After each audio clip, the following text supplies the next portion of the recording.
नमस्कार दोस्तों, आज के हमारे इस वीडियो में हम आपके लिए सफला एकादशी की व्रत कथा लेकर आए हैं।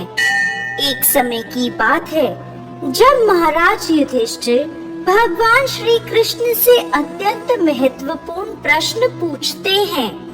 हे जनार्दन, पौष मास के कृष्ण पक्ष में कौन सी एकादशी आती है और किस प्रकार इसका पालन करना चाहिए? कृपया इस बारे में मुझे बताएं। युधिष्ठिर महाराज की बात सुनकर भगवान केशव बोले, हे धर्मराज, पौष मास के कृष्ण पक्ष में आने वाली एकादशी का नाम सफला एकादशी है। इस एकादशी के दिन भक्तों को भगवान नारायण के विग्रह की पूजा अर्चना करनी चाहिए। मैं आपको सफला एकादशी की पौराणिक कथा सुनाता हूँ, ध्यान पूर्वक सुनिए।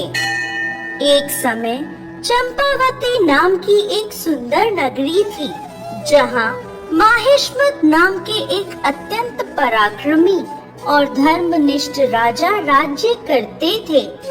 उनके 4 पुत्र थे। राजा का सबसे ज्येष्ठ पुत्र लुम्पक सदैव पाप कर्मों में लिप्त रहता था। स्त्री दुराचार, जुआ खेलना, ब्राह्मण और शास्त्रों का अपमान करना, वैष्णवों की निंदा करना उसके लिए सामान्य कार्य थे। उनके इन पाप कर्मों का असर राज्य पर पड़ने लगा। एक दिन राजा माहिष्मत ने उसे अपने राज्य से निष्कासित कर दिया। लुम्पक राज्य के बाहर के एक जंगल में रहने लगा, लेकिन अभी भी उसकी पापमय प्रवृत्ति में कोई कमी नहीं आई।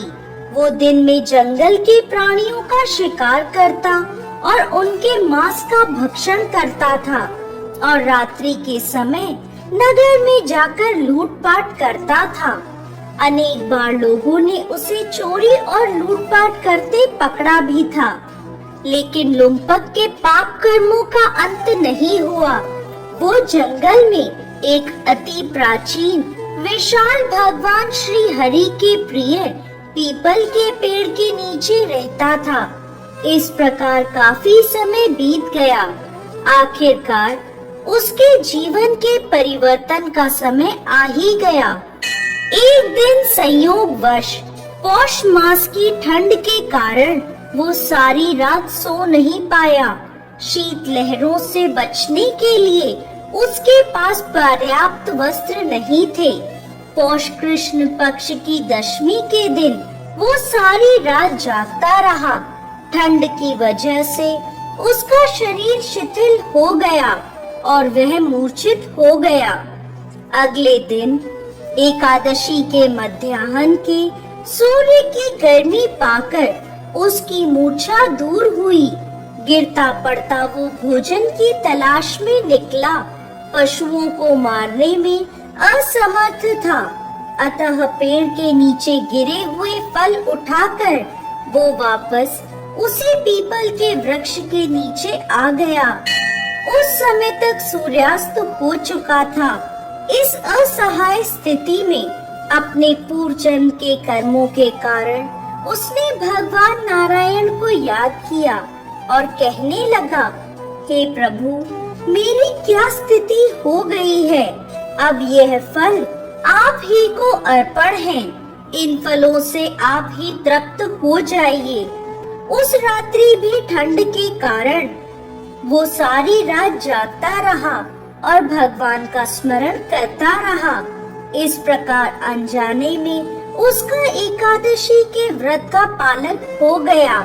अनजाने में की गई इस तपस्या से भगवान प्रसन्न हो गए। अगले दिन सूर्योदय होते ही एक सफेद तेजस्वी घोड़ा लुम्पक के पास आकर खड़ा हो गया। उसी क्षण एक आकाशवाणी हुई, हे वत्स, ये घोड़ा तुम्हारे लिए आया है। भगवान नारायण की असीम कृपा और सफला एकादशी का नियम पूर्वक पालन करने के कारण तुम्हारे समस्त पाप नष्ट हो गए हैं। अब तुम इस घोड़े पर सवार होकर अपने पिता के पास अपने नगर में वापस चले जाओ। तुम्हारा राज्य तुम्हें वापस मिल जाएगा। ऐसी आकाशवाणी सुनकर वह गदगद हो गया। सफला एकादशी से अर्जित पुण्य फल के कारण उसका शरीर पुनः कांतिमान हो गया। उसी क्षण वो अपने राज्य को वापस आया और अपने पिता से क्षमा याचना करने लगा और उन्हें सारा वृत्तांत कह सुनाया।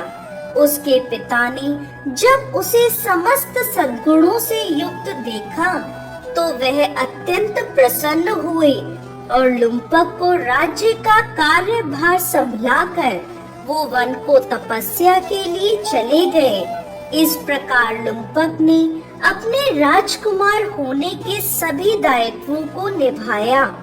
अपने पिता के पद चिन्हों का अनुसरण करते हुए वो अपने देह को त्यागने के बाद वैकुंठ लोक को प्राप्त हुआ। कथा समाप्त करते हुए भगवान श्री कृष्ण कहते हैं, हे राजन, जो व्यक्ति सफला एकादशी की इस कथा का श्रवण या पाठन करते हैं उन्हें राजसूय यज्ञों का पुण्य फल प्राप्त होता है। उनके समस्त कष्ट नष्ट हो जाते हैं और अंत में वैकुंठ को वो प्राप्त करते हैं। जय श्री हरि विष्णु।